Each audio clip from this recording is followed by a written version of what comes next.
너는 왜 사람이 힘든가? 경쟁학 이론을 통해 본 사람과 인간, 사람 간의 관계에 대해서 상훈 교수님께서 쓰신 책을 다 읽어갑니다. 부하 직원을 대하는 리더의 자세는, 리더가 자신의 스타일을 변화시킬 때의 가장 중요한 환경적인 요인 중에 하나는 부하 직원들이다. 부하 직원의 성향과 특징에 따라서 다른 리더십이 요구되기 때문이다. 이와 관련해서 리더는 부하 직원들의 변화에 맞춰서 리더십 스타일도 바꿔야 한다는 이론이 주목받고 있다. 이 이론은 리더가 적어도 다음 4가지 행동 패턴을 상황에 맞게 구사해야 한다고 본다. 4가지 패턴은 지시형, 설득형, 동참형, 그리고 권한위임형이다. 이 패턴들을 보면은 리더는 독자적인 스타일에서 민주적인 스타일, 방임적인 스타일까지 상당히 넓은 범위의 리더십 스타일을 부하 직원들의 성장 과정에 따라서 구사할 수 있어야 한다. 성장 과정에서.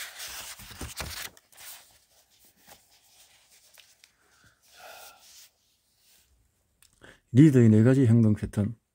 지시형은 부하 직원들이 여러모로 미숙할 때는 리더가 구체적으로 업무 내용과 방식을 지시하고 명령하는 것이 효과적이라는 주장이다. 이 단계에서는 다소 독재적인 리더십을 발휘해야 한다는 의미다. 그러다가 부하 직원들의 경험이 쌓이고 지식이 늘면 설득형 리더십을 선택해야 한다. 이 시기부터는 무조건 업무를 지시할 것이 아니라 왜 이 일을 해야 하는지 설명해주고 부하 직원 스스로 업무에 대한 이해도를 높이고 동기부여할 수 있도록 설득해야 효율성을 높일 수 있다. 부하 직원이 자신의 분야에서만큼은 리더로 활약할 수 있는 수준까지 오른 후에는 그를 의사결정에도 참여시켜야 한다. 이제 리더는 독단적인 의사결정 방식에서도 탈피해야 한다. 이 과정을 거쳐서 부하 직원이 자신이 상관보다 더 전문적인 지식을 갖추고 높은 역량을 갖추게 되면 리더는 그에게 권한을 위임하고 최대한 스스로 판단할 수 있도록 기회를 줘야 한다. 이처럼 성공적인 리더란 다양한 리더십 스타일을 부하 직원의 성숙도에 따라서 적절하게 구사할 수 있는 사람이다. 클라크 교장의 리더십 스타일은 지시형이자 극단적 형태의 성과 지향형이다. 이러한 독재자 스타일은 평상시에는 반감을 살 수가 있지만 학교의 혼돈스러운 상태를 감안한다면 효과적이라고 할 수 있다.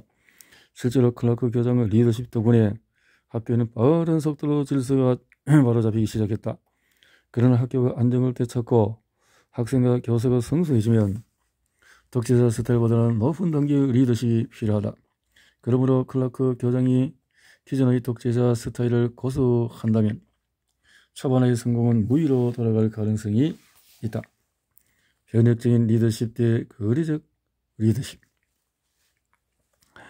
흔하지 않지만은 리더 중에는 위기에 처한 조직을 절망의 구렁텅이에서 구해내 눈부신 성공을 이룬 이들도 있다. 부도난 기업을 일으킨 경영자, 난장판이 된 고등학교의 질서를 바로잡는 교장, 주권을 빼앗긴 나라의 독립을 이루는 지도자들이 그들이다. 망해가던 클라이슬러가 흑자 기업으로 대변신하게 된 데는 포워드에서 클라이슬러의 구원 투수로 온 리 아코카 회장이 있었다. 이스트 사이드 고등학교의 극적인 변신 뒤에는 클라크 교장이 있었다. 평범한 국민들을 이끌고 무저항 비폭력으로 막강한 무력을 자랑하던 대영 제국으로부터 독립을 일궈낸 인도에는 간디라는 특별한 리더가 있어. 이러기에 근본적인 변화를 가져오는 리더십을 변혁적 리더십이라고 부른다. 이와 구분되는 리더십은, 일반적인 리더십은 거래적 리더십이라고 부른다.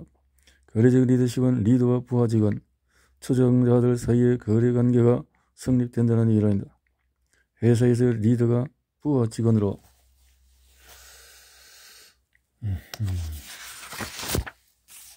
하여금 자신을 따라오게 만드는 동기가 바로 거래라는 뜻이다. 부하 직원이 자신의 시간과 노력을 리더를 위해서 바치도록 하려면 반대의 급부로 리더가 무엇인가 줄 수 있어야 한다는 것이다. 반대급부로는 월급이나 승진 같은 보상 외에도 인정과 칭찬 같은 심리적인 만족을 줄 수 있는 리더의 행동들도 포함이 된다. 만약에 리더가 부하에게 이런 보상을 해줄 수 없다면 부하 직원은 리더를 따를 이유가 없고 리더는 리더십을 발휘할 수 없게 된다. 따라서 리더십은 부하 직원의 노력과 상사의 보상 능력이 서로 거래될 수 있을 때 성립되는 것이다. 이런 관계에서 리더가 부하 직원의 노력을 최대한 끌어내기 위해서는 그들이 원하는 것이 무엇인지 파악해야 한다. 부하 직원은 성별, 나이, 성격 등에 따라서 그들이 회사에서 얻고자 하는 것이 다를 수 있다. 그렇기 때문에 리더는 각각의 부하 직원들이 무엇을 원하는지 파악해서 적절하게 제공해야만 그들의 협력을 이끌어낼 수 있다. 이렇게 해서 성공적인 거래적인 리더십은 부하 직원으로부터 기대한 만큼의 성과를 얻어낼 수 있게 된다. 그러나 거래적 리더십으로 위기 상황을 타개하기는 어렵다. 일반적인 경영 환경에서 거래적 리더십을 성공적으로 수행하기도 쉽지 않지만 위기 상황을 벗어나려면 평상시 노력만으로는 안 된다. 조직이 쇠락의 길을 걷게 되면 관성의 힘에 의해서 추락의 가속도가 붙기 때문에 관성과 반대 방향으로 가고자 할 때는 엄청난 에너지가 필요하다. 이런 에너지는 어디에서 얻을 수 있을까? 가장 위대한 리더십은 사람의 이기심은 타고난 성품이다. 이기적이라는 것은 자신에게 손해가 되는 일은 하지 않는다는 것이다. 어떤 노력을 기울일 때는 노력에 대한 대가가 있다고 믿기 때문이다. 그런데 가끔은 대가를 바라지 않고 시간과 노력을 기울일 때가 있다. 회사가 법정관리에 들어갔을 때 모든 직원이 이기심을 충족시키기 위해서 일한다면 그 회사는 망할 수밖에 없다. 이때는 회사를 살리는 것이 모든 일의 전제 조건이 될 것이다. 회사가 망한다면 자신 역시 큰 손해를 입게 되기 때문이다. 개인이 자신의 이익을 희생하면서까지 노력하고 마음을 모을 수 있는 조직이나 집단은 위기 상황에 처하면 평상시에도 상상도 할 수 없는 힘을 발휘한다. 간디의 예를 보자. 당시에 인도 사람들은 영국으로부터 부당한 차별과 핍박을 당하면서 영국의 복수심을 가질 수밖에 없었다. 복수는 강력한 이기적인 욕구다. 하지만 간디는 인도 국민들로 하여금 그런 이기적인 욕구를 넘어서도록 만들었다. 보다도 큰 목적을 위해서였다. 간디는 영국이 옳지 않다는 것을 세상에 알리기 위해서는 그들보다 도덕적으로 더 우위에 서야 한다고 인도인들에게 호소했다. 그리고 그는 자신이 솔선수범했다. 영국산 옷을 입지 않기 위해서 스스로 옷감을 만들어서 옷을 해입고 가난한 인도 국민들과 같은 삶을 살았다. 감옥에서도 단식으로서 저항을 했다. 이러한 간디의 자기희생적인 태도에 감명받은 인도인들은 간디의 뜻을 따랐다. 인도 국민들의 무저항 비폭력 운동은 점점 힘을 얻어갔고 그들을 무력으로 핍박하는 영국에 대한 국제적인 여론은 점점 더 나빠졌다. 영국 총독은 간디를 감옥에 집어넣었다. 그러면 이에 분개한 인도 국민들이 무저항 비폭력을 포기하고 폭력을 행사하게 될 것이고 영국 정부는 그들을 총칼로 제압할 명분을 얻었다고 할 수 있다고 생각했던 것이다. 그러나 영국 총독의 예상은 빗나갔다. 인도인들은 흰옷을 입고 질서정연하게 침묵의 행진을 하면서 영국에 저항했다. 경찰의 인도 사람들을 곤봉으로 무자비하게 때려 제압했지만은 행진하던 인도 국민들은 쓰러진 이들을 부축겨 일으키며 두려움 없이 경찰 앞으로 걸어갔다. 감옥에 있는 간디가 건디의 경찰을 움직일 수 있는 총독보다도 더 강한 힘을 가진 리더라는 것을 전 세계가 확인하는 순간이었다. 간디는 국민들이 자신의 이기적인 마음을 버리고 보다 더 큰 가치에 헌신하도록 만든 변혁적인 리더의 전형이라고 할 수 있다. 그의 철학은 인도를 넘어서서 전 세계적인 호응을 얻었다. 미국의 마틴 루터 킹 목사도 그의 가르침을 따라서 흑인 운동을 펼쳤다. 간디가 이처럼 위대한 리더가 될 수 있었던 것은 우선 이기심을 배제한 삶을 살았기 때문이다. 인도 국민들이 힌두 교도와 이슬람 교도로 갈려서 충돌이 생겼을 때도 간디는 목숨을 건 단식에 들어갔다. 무엇보다도 극복하기 힘든 것이 종교적인 차이인데 간디가 거의 죽어가면서도 단식을 중단하지 않자 그의 자기 희생적인 행동에 감동한 두 집단은 갈등을 봉합하고 화합에 이르렀다. 이렇게 과연 리더는 반드시 필요한 존재일까? 거리적 리더는 기대하는 만큼의 성과를 가져올 수 있다. 부하 직원은 리더가 자신이 원하는 것을 제공해 줄 수 있으면 보상을 받기 위해서 노력하기 때문이다. 하지만 자신이 받을 수 있는 보상만큼만 노력을 기울인다. 이에 반해서 변혁적 리더는 부하 직원들이나 자신을 따르는 사람들이 기대 이상의 성과를 가져오게 만든다. 자신의 이기적인 목표 달성을 하기 위해서 일하는 사람들의 이기심을 넘어서는 목표를 갖고 서로 힘을 합치면 놀라운 성과를 만들어낼 수 있기 때문이다. 하지만 진정한 의미의 변혁적 리더를 찾기는 쉽지가 않다. 왜냐하면 이런 리더는 자기 희생적이어야 하기 때문이다. 이제 클라크 교장 이야기로 돌아가자. 당시 학교 상황은 식민지였다. 인도나 망해가던 클라이슬러와 다르지 않았다. 다만 클라크 교장처럼 독재적인 리더십 스타일을 갖춘 사람도 변혁적 리더라고 할 수 있을까 하는 점은 생각해 볼 필요가 있다. 하지만 리더십에서 중요한 것은 민주적이냐 독재적이냐 하는 스타일이 아니다. 리더가 자신의 이익을 위해서 리더십 스타일을 고수하는지 자신보다도 조직이나 집단을 우선시하는 마음을 갖고 있는지의 차이가 더 중요하다. 스타일은 수단에 불과하고 결국은 그 리더십의 목적이 무엇인가가 중요한 것이다. 클라크 교장이 부임하면서 독재적인 스타일을 앞세운 것은 본인의 성격 탓이기도 하겠지만 민주적인 리더십으로는 도저히 학교의 상황을 개선할 수 없다고 판단했기 때문이다. 관건은 그의 독재적인 스타일이 자신만의 이익을 위한 것인가 아니면 학교를 위한 것인가 하는 점이다. 교사들 중에는 클라크 교장의 독재적인 리더십에 반항하는 사람들이 있었다. 음악을 가르치는 어느 여교사는 클라크 교장의 지시를 일부러 어기며 대들기도 했다. 결국 클라크 교장은 음악 교사를 파면시킴으로써 다른 교사들에게도 엄중히 경고했다.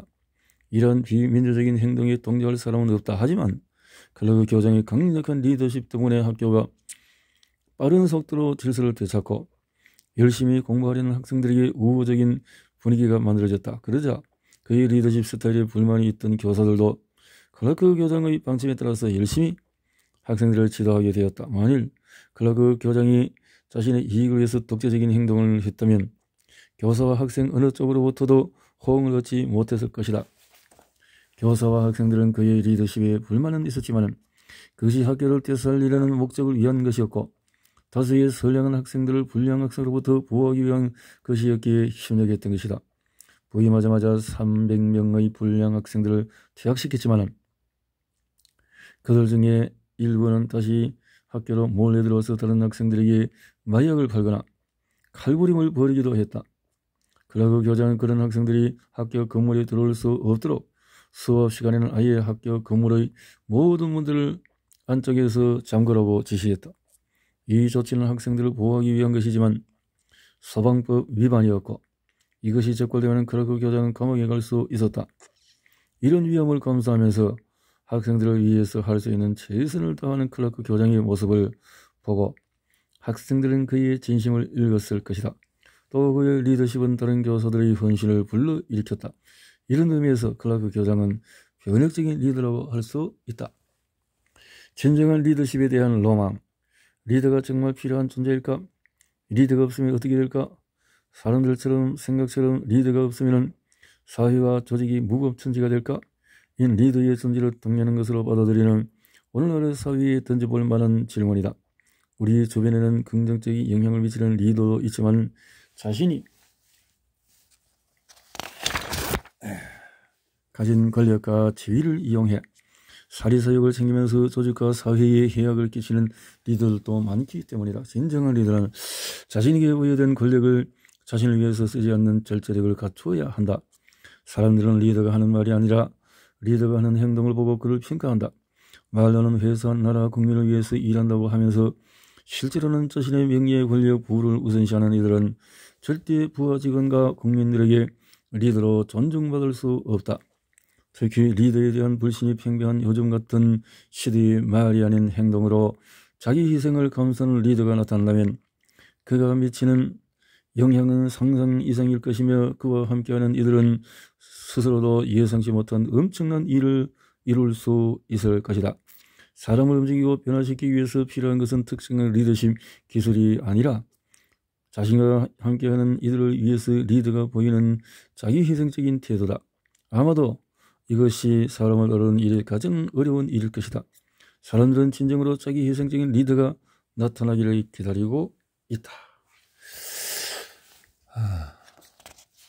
잠깐만. 희생적인 리더. 사람 외에 다른 문화와 화합하기가 힘든가? 7번째.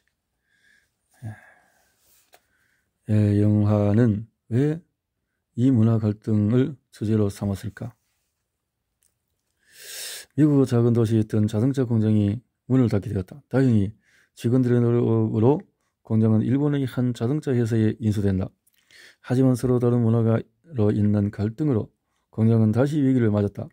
과연 직원들은 어떻게 이 문화 갈등을 극복했을까? 자, 이런 거. 왜 성격 차이보다도 문화 차이가 더 극복하기 힘든가? 지금까지는 동일 문화권 사람들이 사이에 일어날 수 있는 문제를 살펴봤다. 이제는 시선을 글로벌 환경으로 옮겨보자. 21세기의 우리나라는 급속한 글로벌화로 인해서 다문화 사회로 변모하고 있다. 통계청 자료에 의하면 우리나라에 거주하는 외국인 숫자가 전체 인구의 3%에 육박하는 140만 명, 신혼부부 일상중에서 한 쌍의 국제 결혼일 정도로 국내 기업들도 외국인 채용 규모를 늘리고 있다. 단일 민족이라는 자부심을 갖고 살아온 우리의 전통 패러다임에 변화의 물결이 일기 시작한 것이다. 외국인들 같은 일을 하면 한편으로는 새롭고 즐거운 경험이 될 수도 있지만 다른 한편으로는 새로운 종류의 갈등과 문제에 봉착하게 된다. 개인별 차이에 문화적 차이까지 더해져서 다문화 환경에서는 사람을 다루는 문제의 복잡성이 늘어나기 때문이다. 서로 도움이 필요해서 협력을 다짐하고 일을 시작했다가도 문화적인 차이를 효과적으로 관리하지 못해서 오히려 같은 문화권 사람들끼리 일할 때보다 못한 결과를 가져오는 경우도 있다. 이제 아래 이야기를 통해서 다문화 환경에서는 어떤 문제가 발생할 수 있는지를 살펴보도록 하자. 영화 경호를 통해 본 이 문화 갈등.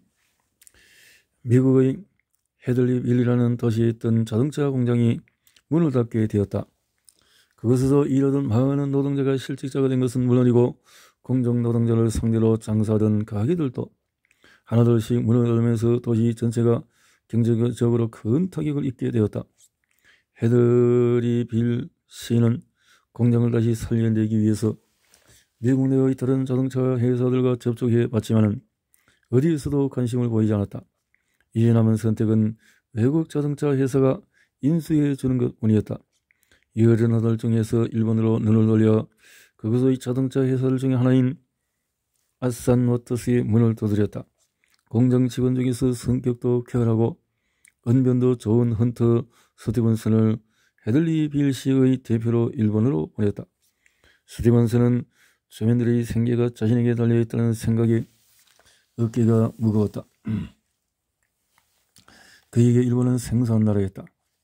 2차 세계대전 때 미국이 일본과 전쟁을 했고 아버지가 참전 군인으로 일본과 싸웠다는 정도 말고는 일본에 대해 특별히 아는 것이 없었다. 그는 아산 모터스 중력들에게 보여줄 동네의 공장 관련 사진으로 만든 슬라이드와 프로젝터, 스크린까지 챙기는 등 만반의 준비를 하고 일본으로 떠났다. 아산 모터스 회의실에 들어서니 기이들한 테이블의 사장을 중심으로 여러 중력들이 둘러앉아서 그를 기다리고 있었다. 웃는 사람은 아무도 없었고 중력들의 표정이 하나같이 잠옷 심각해 보였다. 스티븐슨은 일본 중력들의 호감을 사기 위해서 일본말로 인사도 건네고 분위기를 부드럽게 만들어 보려고 일본어를 무척 좋아합니다. 회의실 실내 장식이 상당히 동양적이네요 같은 말로 자신의 프레젠테이션을 시작했다. 그러나 미국에서와 달리 아산 모터스의 중력들은 스티븐슨의 말에 아무 반응을 보이지 않았다. 스티븐슨은 간간히 농담이 섞어 프레젠테이션을 이어나갔다. 친근함을 표시하기 위해서 옆에 있는 어느 중력의 어깨를 툭 치는 제스처도 해보였다. 그러나 중력들은 그의 말에도 제스처에도 아무런 반응도 없이 무표정하게 앉아있기만 했다. 예상치 못했던 중력들의 태도에 스티븐스는 다소 당황했다. 그들이 자신의 말을 알아듣고는 있는지 아예 관심이 없는 건지 전혀 가늠할 수가 없었다. 스티븐스는 여러분이 저희 마을에 와서 공장을 다시 열어주면 모든 사람이 정말 최선을 다해서 일할 것입니다. 라는 말로 프레젠테이션을 마쳤다. 하지만 아무도 반응을 보이지 않았다. 스티븐스는 자신의 프레젠테이션이 실패했다고 생각했다. 물론 그것이 미국의 회사였다면 그의 추측이 맞았을 것이다. 그러나 그것은 일본이었다. 아산 워터스의 중력들은 스티븐슨의 프레젠테이션에서 좋은 인상을 받았다.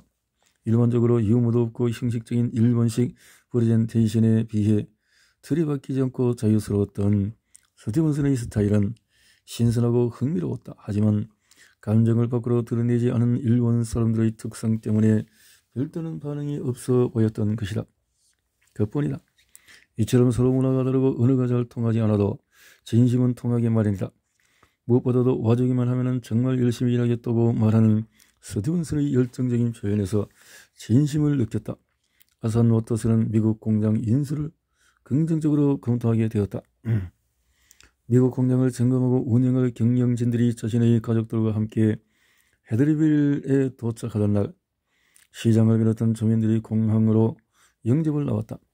어린 여자아이들 몇몇은 기모노를 입고 있었고 환영객 모두가 일본 국기를 흔들면서 열렬히 환영했다. 그러나 일본에 대한 이해가 충분치 않은 상태에서 환영 행사를 준비하다 보니 태권도 시범이나 중국의 용춤처럼 일본과는 관련이 없는 행사도 벌어지는 해프닝이 있었다. 우여곡절 끝에 일본 경영진들은 최종적으로 공장을 인수해 재가동하기로 결정을 내렸다. 이전에 일하던 정부원들은 재고용하기로 했고 미국 정부원들과 일본 경영진을 이어줄 가교 역할을 할 사람으로 스티븐슨을 선발했다.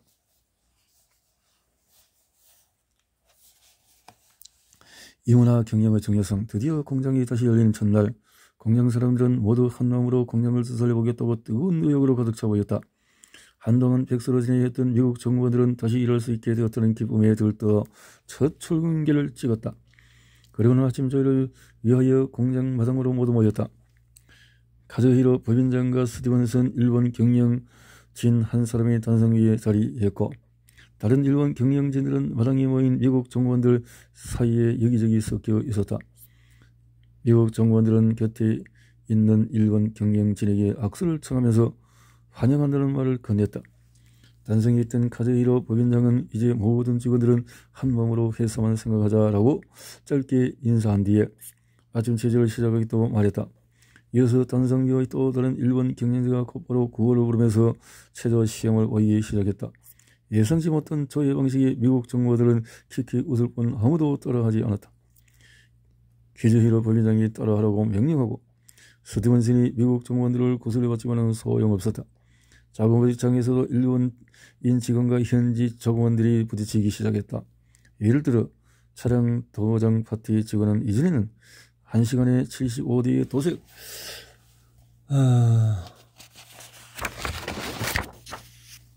작업을 마쳐야 한다는 목표만 채우면 작업 방식에 대해서는 간섭하지 않았다. 직원에 따라서 음악을 들으면서 담배를 피우면서 일을 하기도 했다. 그러나 일본 경영에는 그런 행동들을 허락하지 않았다. 일본 공장에서 마찬가지로 불량 이율에서도 무결점주의를 요구했고 불량을 발생시킨 직원들은 근무시간 위에 남아서라도 다 고치고 퇴근하라는 지시가 떨어졌다.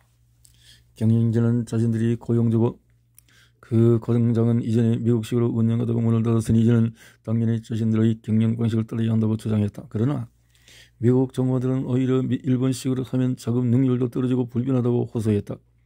상호간에 존중하는 마음은 전혀 없고 자신들의 방법만 옳다고 고집하였다. 그 사이에 인간적인 관계에서도 문제가 발생해 두 나라 사람끼리의 갈등은 더 깊어졌다.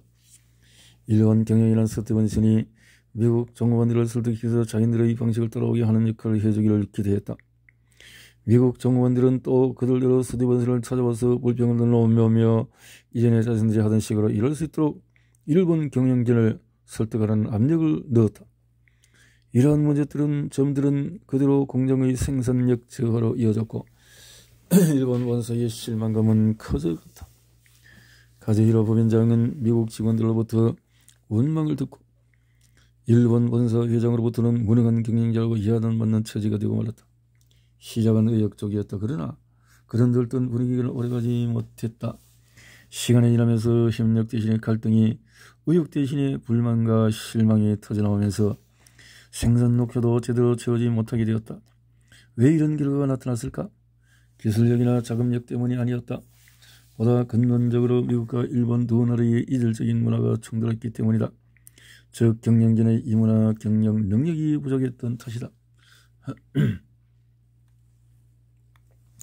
다국적 기업에서 사람을 효과적으로 다루기 위해서는 먼저 이 문화에 대한 이해가 전제되어야 한다. 우리나라 기업들도 요즘은 이 문화에 대한 관심이 많아졌다. 그런데 다른 문화를 이해하는 것은 쉬운 일이 아니다. 문화는 광범위하면서 복잡한 현상이기 때문이다. 언어, 가치관, 삶의 형태, 세계관, 그리고 일하는 형태 등을 종합해서 문화라고 일컫는다. 문화는 그 나라 사람들의 행동과 사고방식의 패턴을 만들어줌으로써 내부 결속을 따지며 질서를 유지하도록 해주고 동시에 다른 나라와 구별시켜서 그 나라와의 독특한 정체성을 갖도록 만든다. 경영학에서 문화의 중요성을 인식하기 시작한 것은 최근의 일이다. 일반적으로 경영이라고 하면 기술력, 자본력, 브랜드 파워, 영업력 등을 먼저 생각한다. 이런 전통적인 능력들을 갖추고 있다면 외국에 가서도 쉽게 성공하리라 생각한다. 그러나 이는 이 문화 경영 능력이 어느 때보다 중요시된다. 해외에 진출한 국내 최고 기업, 우리나라에 진출한 외국의 유수한 기업들이 시장과 직원들의 특성을 이해하지 못한 해에 실패한 경우가 많기 때문이다. 미국 유통업계의 최강자 월마트가 우리나라에 진출했다가 기술력, 자금력 등에서 상대적으로 열악한 토종 브랜드인 이마트에게 맥을 못 추고 말았다. 마이크로소프트의 윈도우 미디어 프로그램은 역시 토종인 곰플리어에 압도당했다. 미국 최고 기업인 구글도 네이버와의 경쟁에서 고전을 면치 못하고 있다. 이들 해외 기업이 한국 시장에 진출해서 고전한 가장 큰 이유 중에 하나는 독특한 문화를 이해하지 못하고 미국식 경영을 고수했기 때문이다. 우리나라 기업이 외국에 진출하는 경우도 마찬가지다. 이 문화 경영에 대한 개념 없이 의욕만 앞세운 채 무작정 상경하듯이 진출해서 우리나라에서 하던 대로 경영을 하다가 비싼 대가를 치르는 기업이 많다. 이 문화 경영 능력의 결핍은 급속한 속도로 글로벌화되고 이는 오늘날 비즈니스 환경에서 치명적인 결점이 될 수 있다. 우리나라 대학에도 외국 대학과는 달리 이 문화 경영 과정이 거의 개설되어 있지 않다. 외국의 실력을 글로벌 역량으로 생각하기 때문이다. 외국인들과 교류가 점점 더 늘고 있는 오늘의 기업 환경을 고려할 때 이 문화 경영 교육을 더 이상 미루어서는 안 된다.